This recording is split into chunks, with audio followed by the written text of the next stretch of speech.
இன்றே டவுன்லோட் செய்து உங்கள் ஃபேவரட் ஷோக்களை என்ஜாய் பண்ணுங்க. அக்கா, அவ கழுத்துல தாலி இருந்துச்சு, அதான் நான் சொன்னேன். துர்கா ஏன் பொண்ணு, அவ இப்படி எல்லாம் நடந்துக்க மாட்டான்.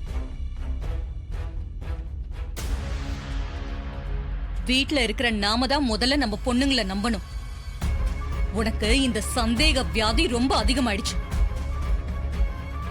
அதான் உன் கண்ணு எல்லாமே சந்தேகமாவே பாக்குது. எனக்கு தெரியாம என்ன மீறி அப்படி ஒரு காரியத்தை என் பொண்ணு செய்வாளா? அந்த தைரியம் அவளுக்கு வருமா? அப்படி ஒரு வேலை ஏதாவது நடந்துச்சுன்னு வச்சுக்கோ, அவளை என் பொண்ணுன்னு கூட பார்க்க மாட்டேன், கொன்னுடுவேன், ஜாக்கிரதை.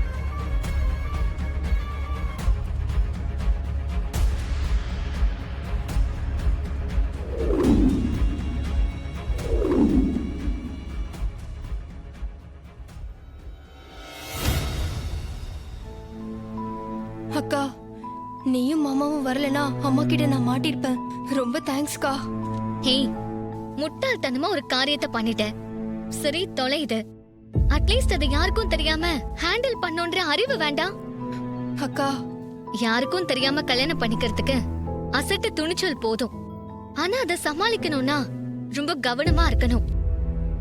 கொஞ்சம் ஏமாந்திருந்தா இன்னைக்கு மாட்டிருப்ப.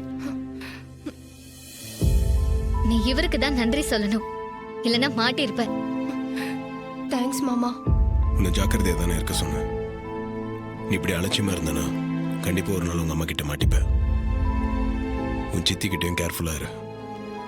இன்னும் எத்தனை நாளைக்கு மறைக்கிறது? எனக்கு பயமா இருக்கு.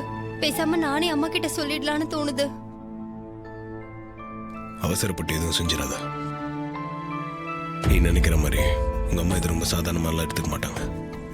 தட்டை மாத்திக்கிட்டதால இந்த கல்யாணம் உங்க கௌரவ பிரச்சனையா தான் இருக்கும். இதை சொல்றதுக்கான நேரம் சீக்கிரமே வரும், அப்ப சொல்லிக்கலாம். அது வரைக்கும் கொஞ்சம் பொறுமையா இரு. ஆமா, ராஜா சொல்றதுதான் சரி. நீ கொஞ்சம் பொறுமையா இரு துர்கா, எல்லாம் நல்லதா நடக்கும். சரிக்கா, வரேன். ம்.